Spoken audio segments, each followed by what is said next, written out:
I think people,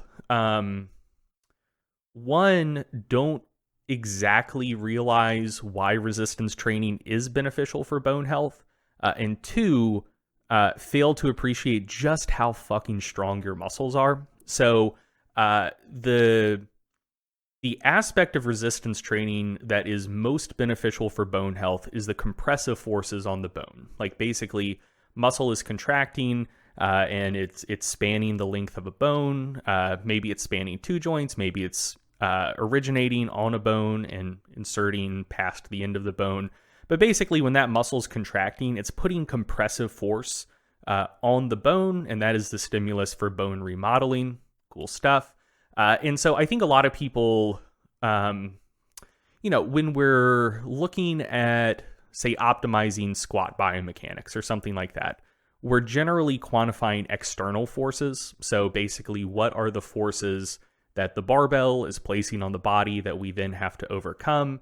And so I think a lot of people think about bone remodeling from a similar paradigm almost. Like you look at the external resistance and the sorts of forces that the external resistance is placing on the bones and the joints, and you're like, okay, like that is what's causing the compressive forces leading to bone remodeling.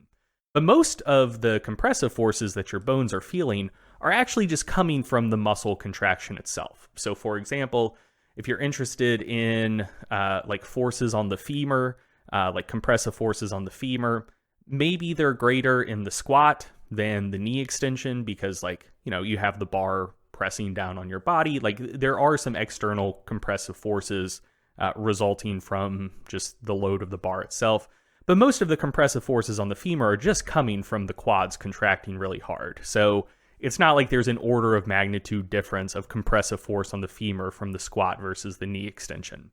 So that's the first thing. Like most of those forces are just coming from the force of the muscle contraction itself.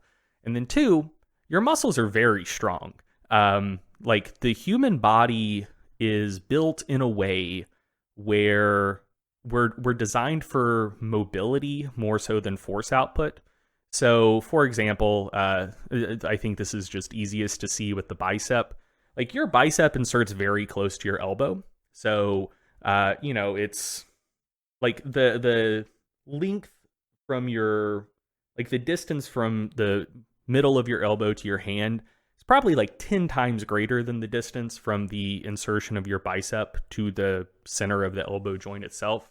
So essentially, like, if you were to curl 50 pounds with one hand, say, your bicep is probably contracting with around 500 pounds of force. Like that's just how it has to work for you to be able to overcome that external resistance.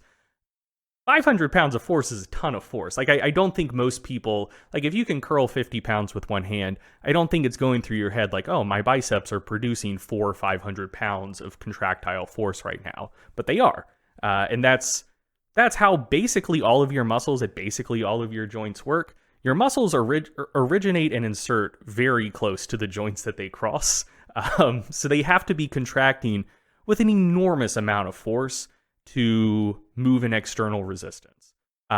So, even if you're doing relatively low intensity resistance training, your muscles are still contracting with a ton of force to move that resistance. And they're contracting with more force if it's a higher resistance, but you're putting a lot of compressive forces on your bones if you're doing anything that's really even remotely challenging within the realm of resistance training. So my advice is basically just do resistance training. And I'm sure there is an intensity somewhere that would be too low. Like, if you're just doing single joint exercises and you're using weights that you can do for sets of 200, like, yeah, maybe that's not enough contractile force to lead to robust bone remodeling.